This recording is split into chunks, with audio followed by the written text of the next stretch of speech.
Dialogue दे दे तो कितने आसानी से पढ़ लेता हूँ, बोल देता हूँ। अब क्या है, कोई कागज नहीं, कुछ नहीं। तीसरा प्रोड्यूसर को लगा ये कुछ जबरदस्त, मारा एक लात मुझे, बोले निकल यहां से। उस दिन से मैं एल पाचिनो से घालपाचिनो हो गया। मैं समझ गया कि मुझसे गलती हो गई, अब मेरे को कोई काम वाम नहीं देगा। ये फिल्म इंडस्ट्री में ये काला रंग नहीं चलेगा। तो तुम क्या कर रहे हो इधर, तुम वापस जाओ। बॉलीवुड के दिग्गज अभिनेता मिथुन चक्रवर्ती को 8 अक्टूबर 2024 को दादा साहेब फाल्के अवार्ड से सम्मानित किया गया।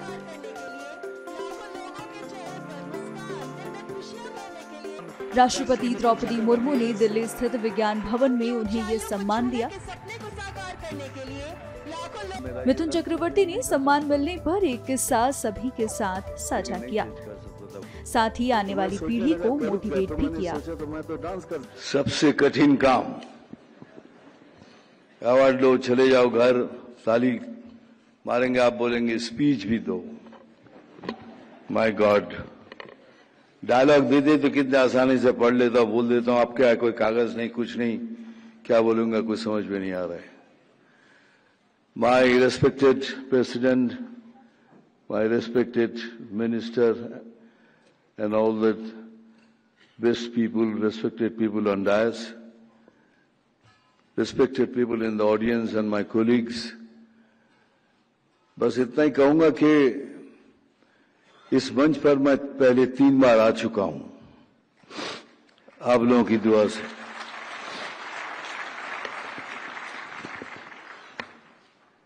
लेकिन सबसे पहली बार जब मिला था नेशनल अवार्ड, उसके इतने किस्से हैं, कुछ किस्से मैंने बताया, कुछ किस्से मैंने बताया नहीं। तो मैंने सोचा ये this will be the first time I will tell you that after getting the first national award what happened to me. Well, after getting the first national award तो नेचुरली लोगों के कहने लगे कि ये oh my God, you know you got national award.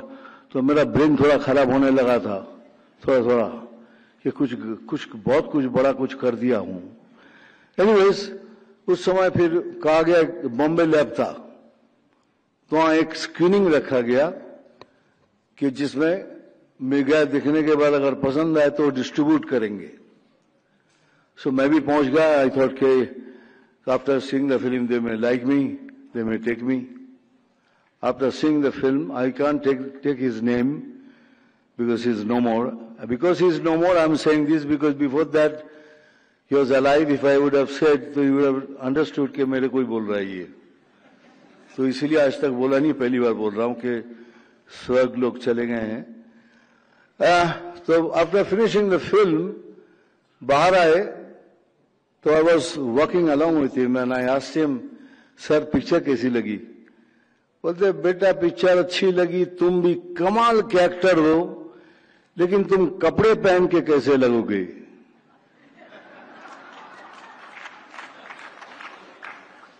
मैं 1 minute के लिए चौंक गया कि मैं उनके सामने बगैर कपड़े के खड़ा हूं। क्यों सवाल किया? बाद में याद आया, ओ मैंने जो रोल किया था वो एक आदिवासी का था जिसमें ऊपर मेरे कपड़े ही नहीं थे। तो इसीलिए सोच रहे थे कपड़े पहनने के बाद ये कैसा लगेगा, तभी इसको फिल्म में लूंगा। सेकेंड इंसिडेंट हुआ, ये नेशनल अवार्ड मिलने के बाद दिमाग तो खराब हो ही गया था। मैं अपने आप को एल पाचिनो सोचने लगा। मैं सोचा था मैं कुछ कमाल कर दिया। तो मेरे सारे एटीट्यूड चेंज हो गए ना। मैं प्रोड्यूसर के ऑफिस में जाके आके ऐसे बैठता था, कभी कभी यूं करता था। फिर प्रोड्यूसर मुझे दिखता था क्यों कर रहा है ये सब, और उसको नहीं मालूम था कि मैं एल पाचिनो की तरह एक्टिंग कर रहा हूं। तो फिर थोड़ी देर के बाद मैं पूछता था क्या एक काम करना, वो फिल्म की स्टोरी मेरे घर में भेज देना। फिर एक तीसरा प्रोड्यूसर को लगा ये कुछ जबरदस्त, मारा एक लात मुझे, बोलने निकल यहां से। उस दिन से मैं एल पाचिनो से घालपाचिनो हो गया। मैं समझ गया कि मुझसे गलती हो गई, अब मेरे को कोई काम वाम नहीं देगा। क्योंकि बिगेस्ट प्रॉब्लम मेरे साथ जो था, एक्टर तो सबने मान लिया था बिकॉज ऑफ माय कॉम्प्लेक्शन, क्योंकि लोग बोलता था अगर ये फिल्म इंडस्ट्री में ये काला रंग नहीं चलेगा तो तुम क्या कर रहे हो इधर, तुम वापस जाओ। तो मैं रास्ते में जाता था, ये कालिया, जितने हो सके आप, यू कैन अंडरस्टैंड, अपमान जितना हो सके।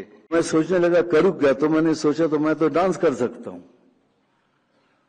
तो मैं डांस कर सकता हूं तो मैं ऐसा डांस करूं मेरे पैरों से, ताकि लोग मेरे पैरों को देखे, मेरे स्किन को नहीं देखे, मेरे कलर को ना देखे। और मानिए मैंने एग्जैक्टली वही किया। आप मेरी फिल्म देखिए, सब फिल्मों में पैरों से डांस किया, पैर को थिरकने नहीं दिया, रुकने नहीं दिया कहीं भी, और लोग मेरे रंग को भूल गए और मैं बन गया सेक्सी डस्की बंगाली बाबू।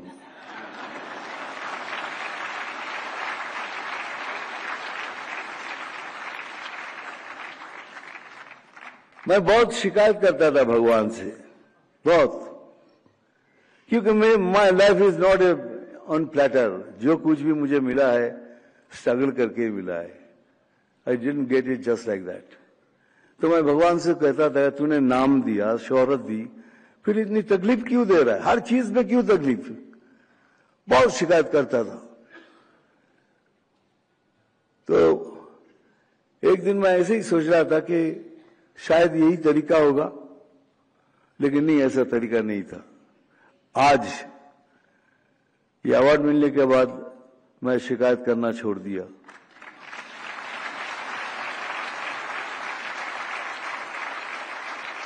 मैंने कहा thank you Bholenath, thank you बूढ़ो शिव, थैंक यू दानी बाबा, थैंक यू भद्रो लोग। मेरे कलकत्ता में निमतला से एक पुराना सा मंदिर है, जहां एक 10 फीट ऊंचा एक शिवलिंग है, जहां सीढ़ियों से चढ़ के जाके पानी देना पड़ता है। मैं कितने साल मुझे याद नहीं, मैं उनकी सेवा किया। तो उनको मैंने कहा थैंक यू, अब मैं शिकायत नहीं करूंगा, क्योंकि आपने मुझे सूद के साथ सब कुछ वापस कर दिया है।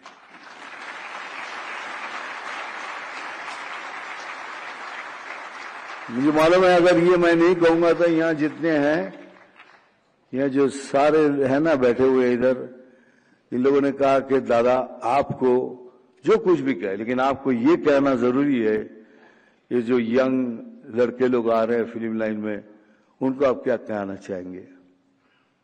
मैं इतना ही कहूंगा कि हमारे देश में बहुत से टैलेंट है, बहुत से टैलेंटेड लड़का लड़की, लेकिन पैसे नहीं है उनके पास, मेरी तरह, दे डोंट हैव मनी। लेकिन मैं उनको कहूंगा हिम्मत नहीं हारना, पैसा नहीं भी हो, हिम्मत नहीं हारना, और सपना जरूर देखना, सपना जरूर देखना, लेकिन इतना याद रखना, खुद सो जाना, लेकिन सपनों को कभी सोने नहीं देना।